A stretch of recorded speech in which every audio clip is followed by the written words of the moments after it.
Hello everyone, I just thought I would do a quick video on how someone with a severe visual impairment like myself do the things that I do.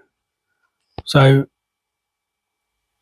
I'm just going to show you some of my techniques of how I get by without being able to see down to the last millimetre.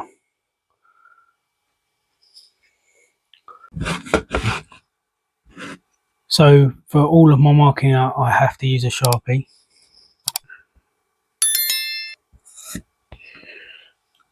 And as you can see, it's quite a thick line.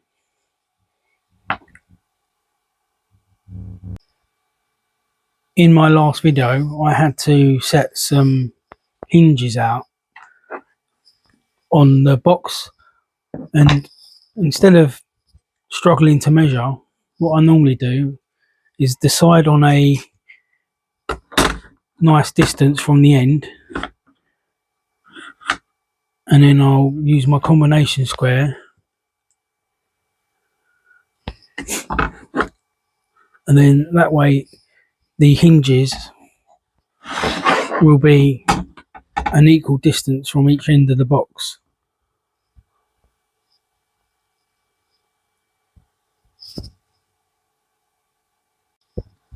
And I'll do a similar thing for working out the center of something, as long as it's shorter than the combination square. I will say this is a latch. What I'll do is I'll slowly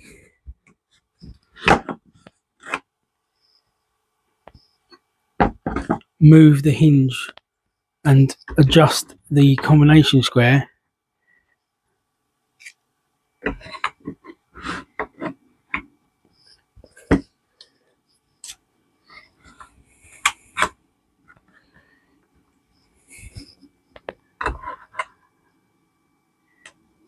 until the combination square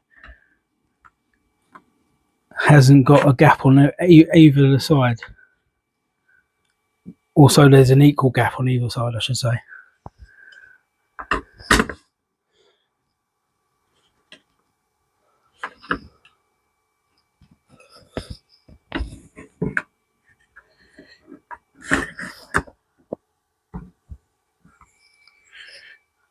It's a little bit awkward doing this looking through a camera, or my phone screen, I should say.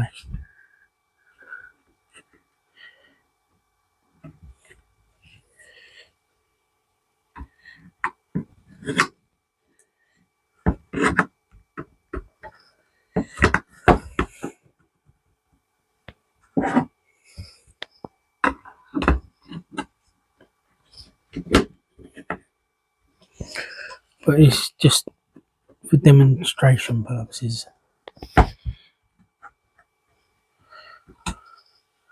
So that would be roughly the center, but usually I'd spend more time doing it properly.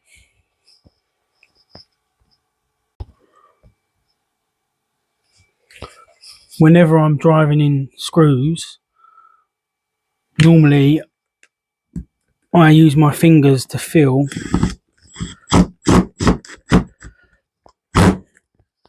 when they're perfectly home.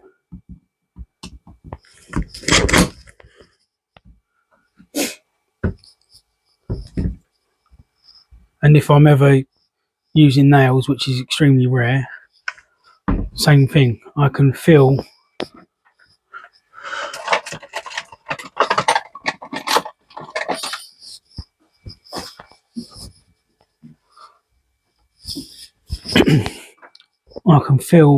using my finger and my thumb, A, if it's going in straight,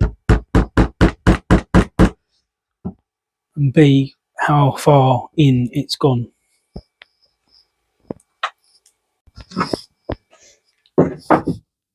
If I ever have to use a tape measure, I've got this one which has quite large print, although in the last couple of years I've slowly been struggling to see the half centimetre marks. I can just about see the centimetre marks now. So I can get stuff within a centimetre. Normally I aren't making things to perfect measurements anyway. If someone ever asks me to make something for them, I will let them know that it won't be to exact millimetre measurements.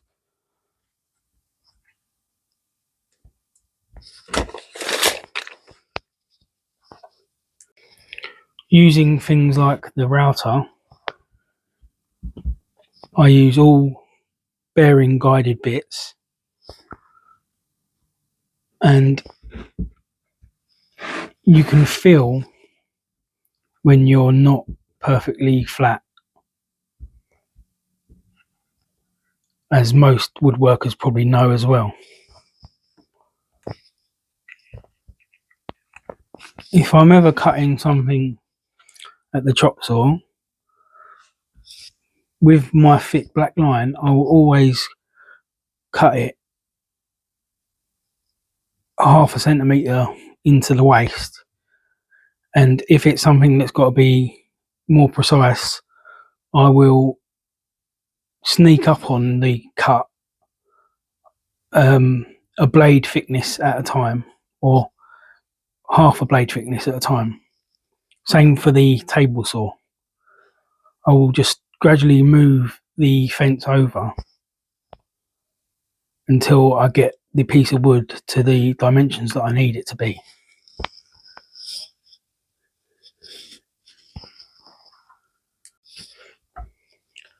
When it comes to sanding, it's probably self-explanatory, but you can feel, can't you, when it's nice and smooth.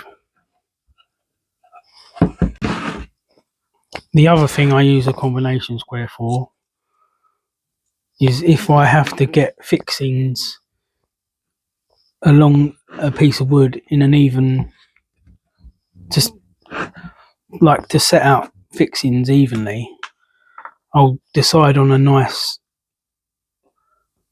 distance with the combination square,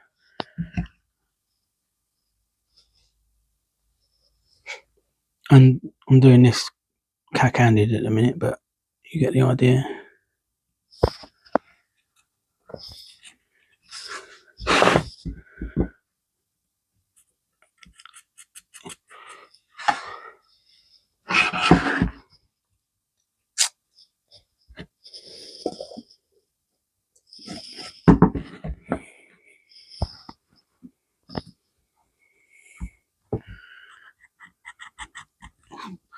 Bit awkward doing it with the camera in the way.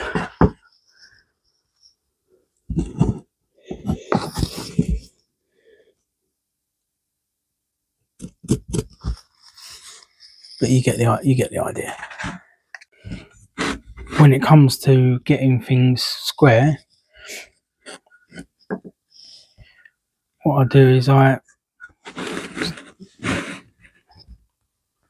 say that's the inside of a box. You can feel when it's hitting the square perfectly. So if that was the box, if you can rock the square, then you know it's not square.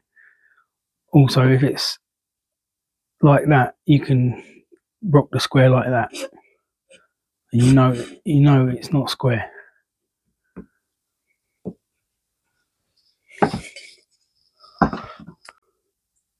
And when it comes to finding the tool that I need, as you can see, nearly everything is in its place and everything has a place. I do it from memory. And if I have to find a certain size drill bit, I'll go through just by feeling. Same for if I need a certain router bit, I'll feel the profiles.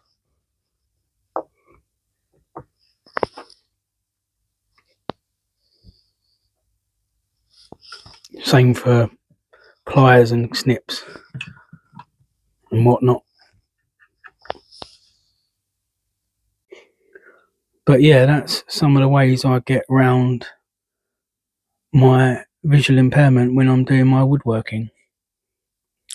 I just thought I would do this video because I've had a few comments about my eyesight and whatnot. Also, I'd like to thank the people that have bought me a coffee and all my subscribers. I really appreciate it, and I'll see you in the next video.